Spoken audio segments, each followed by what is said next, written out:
benefits of the securitization to originator, to financial intermediary और to bank. तो थोड़ा points याद कर लेते हैं जो हमने डिस्कस किया था. देखो, सबसे पहले it is able to raise the funds. पैसा मिलता है, वो सबसे बड़ा इंपॉर्टेंट पॉइंट है, सबसे बड़ा इंपॉर्टेंट पॉइंट है. ऑफ बैलेंस शीट फंडिंग, इसका मतलब ये है that it does not reduce its own borrowing capacity. उनका जो बैलेंस शीट है वो एकदम साफ सुथरा रहता है. It does not reduce it's borrowing capacity of HDFC bank. और बेसिकली बैंकिंग को कुछ नॉर्म्स भी होता है जो फिलअप दैट इज से फुलफिल करना होता है, तो वो नॉर्म्स भी आपका फुलफिल रहेगा ही.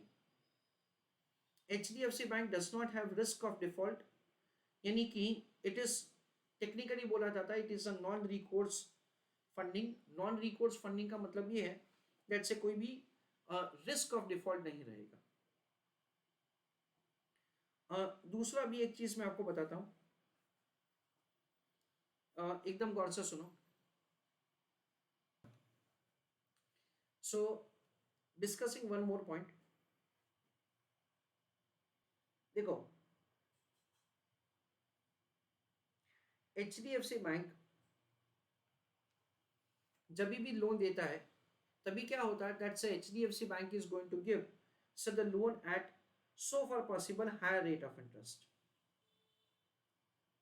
ऑफ कोर्स मार्केट में कंपटीशन है तो उनका रेट कॉम्पिटिटिव तो होना ही चाहिए, but at the same time that say they try to maximise the rate of interest at which they can give loan. भाई क्यों ऐसा? भाई इसलिए दैट सर HDFC बैंक को बिजनेस करना है पैसों का, उनको हो सके उतना ज्यादा पैसा कमाना है. वो हमेशा क्या बार्गेनिंग करते होंगे, वो हमेशा ऐसा बार्गेनिंग करते हैं कि हमको रिस्क बहुत ज़्यादा है अगर हम आपको लोन देंगे तो, इसलिए वो लोग ज़्यादा रेट ऑफ इंटरेस्ट चार्ज करते हैं. So let us say that say they are charging interest at the rate of, ऐसे में लिख रहा हूँ 14%.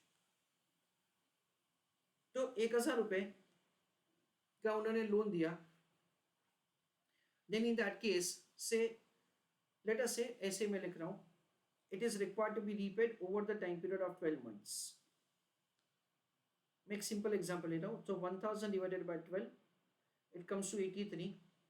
तो वो लोग क्या करेंगे, let us say that the EMI वो लोग रखेंगे let us say 110 रुपये का. तो क्या होगा, ऊपर का ब्याज हो जाएगा. सो 110 इंटू 12 यानी उनको मिलना कितना वाला है 1320. यानी हमने क्या किया फ्रेंड्स, एकदम गौर से सुनो. हमने क्या किया, जो भी हमारा फ्यूचर का रिसीवेबल है that is first instalment, second instalment, third instalment, 12th instalment, ये सब इंस्टॉलमेंट को हमने डिस्काउंट किया divided by 1 + k⁻1, 1 + k⁻2 and so on. यार ये जो डिस्काउंटिंग है उसका प्रेजेंट वैल्यू क्या होगा, 1000 होगा. और ये जो EMI है वो EMI आया 110 रुपये. तो 110 इंटू 12 इन टोटल 1320, बट उसका प्रेजेंट वैल्यू क्या होगा 1000. Now going further, listen carefully what I am going to speak. Now HDFC bank जब स्पेशल पर्पस व्हीकल फॉर्म करेगा ना, और इन्वेस्टर्स को वो बोलेंगे दैट से आप इन्वेस्ट करो, तो इन्वेस्टर के साथ क्या करेंगे, बार्गेन करेंगे एकदम कस के. क्या बोलेंगे, अरे भाई आपको तो कहाँ रिस्क है, हमने बहुत अच्छा स्क्रीनिंग करके लोन दिया है तो इसका डिफॉल्ट का चांसेस बहुत कम है. फिर क्या बोलेंगे, देखो आपको रिस्क कहाँ है, अगर हम लोग डिफॉल्ट भी हो जाते हैं ना, हम लोग बैंकक्रप्ट भी हो जाते हैं ना, तो भी आपका पैसा तो सिक्योरिटी है. क्यों? क्योंकि यहाँ से जो पैसा मिलने वाला है ना, वो सारा का सारा पैसा आपको मिलने वाला है, हमको तो कहाँ बीच में कुछ मिलने वाला है. तो आपको रिस्क बहुत कम है. देखो हमने इसका क्रेडिट रेटिंग करवाया है, क्रेडिट रेटिंग देखो कितना अच्छा है. फिर हमने इसका इंश्योरेंस लिया है, यानी कि अगर कोई डिफॉल्ट करता है ना, then in that case insurance company पैसा देगा. फिर लोग ऐसा बोलेंगे हम लोग भी इंश्योरेंस देते हैं इसका, यानी टू सम एक्सटेंट हम लोग लॉस बेयर करेंगे अगर ये इन्वेस्टर दैट इज ये बोरोवर डिफॉल्ट करता है. So we have safeguarded your investment by number of ways. इसलिए देखो भाई, आपको है ना हम लोग रिटर्न देंगे सिर्फ 8% का. एक्सए में एज्यूम फिगर ले रहा हूं 8% का। ऐसा करके सपोज की special purpose vehicle security issue करता है ना। सुनो गौर से मैं क्या बोलने वाला हूं ना। ये 110 रुपए, उसको 14% से डिस्काउंट करेंगे। 110 रुपए जो 12 टाइम मिलने वाले हैं, यानी कि 1320, उसको मैं 14% से डिस्काउंट करता हूं, तो उसका प्रेजेंट वैल्यू आता है 1000। ना यही 110 रुपए 12 टाइम्स मिलने वाले हैं, जिसका टोटल वैल्यू है 1320। अभी उसको मैं डिस्काउंट करूंगा एट द रेट ऑफ 8%, तो उसका प्रेजेंट वैल्यू 1000 से ज्यादा आएगा या 1000 से कम आएगा? इसका प्रेजेंट वैल्यू से 1000 से ज्यादा आएगा, क्योंकि डिस्काउंटिंग फैक्टर नीचे करेंगे तो प्रेजेंट वैल्यू बढ़ेगा। यानी हम लोग क्या समझ सकते हैं, हम लोग ऐसा समझ सकते हैं कि इसका प्रेजेंट वैल्यू आता है फॉर एग्जांपल 1250। यानी स्पेशल पर्पस व्हीकल इन्वेस्टर से कितना लेगा? 1250। अच्छा, we understand that say HDFC bank ने लोन दिया था 1000 का, तो HDFC bank special purpose vehicle को, क्योंकि ये अमाउंट फिक्स्ड है, क्या करेगा? 1200 रुपए में से ये रिसीवेबल उनको ट्रांसफर करेंगे। This is the way we understand कि HDFC बैंक के पॉइंट ऑफ व्यू से it is able to say get the advantage of lower credit rating, I'm sorry, higher credit rating say of the instruments.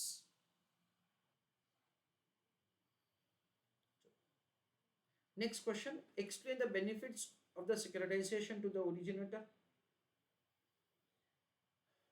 तो friends, हमेशा हम लोग ऐसा समझते हैं let's say head points are very important, और head points पे फिर अपने आप से थोड़ा बहुत लिखेंगे हम लोग, पर ये हेड पॉइंट्स आपको अच्छी तरह से याद होने चाहिए, नो डाउट अबाउट इट। पहला एडवांटेज है ऑफ बैलेंस शीट फंडिंग, यानी क्या होगा? बैलेंस शीट के बाहर ये चीज होता है। सेकेंड, मोर स्पेशलाइजेशन इन मेन बिजनेस, इसका मतलब ये है कि अभी HDFC बैंक को कलेक्शन के पीछे नहीं भागना पड़ेगा और वो अपने मेन बिजनेस के ऊपर ज्यादा फोकस कर पाएंगे। इंप्रूव फाइनेंशियल रेशियोज, क्यों? क्योंकि उनके रिसीवेबल अभी कैश पोजीशन उनका ज्यादा स्ट्रांग हो जाएगा, तो उसकी वजह से उनका फाइनेंशियल रेशियोज लाइक इंप्रूव होगा, no doubt about it. Reduce borrowing cost, ये जो मैंने आपको बताया ना कि 8% से वो लोग नया फ्रेश सिक्योरिटी इश्यू करेंगे, that is for the reduce borrowing cost. तो इसमें हमको थोड़ा बहुत लिखना है।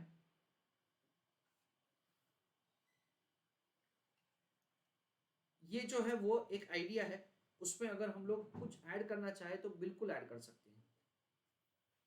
From the angle of originator, यानी कि bank, entity which sells the assets collectively to special purpose vehicle, ये हो जाता है ऑफ बैलेंस शीट फाइनेंसिंग।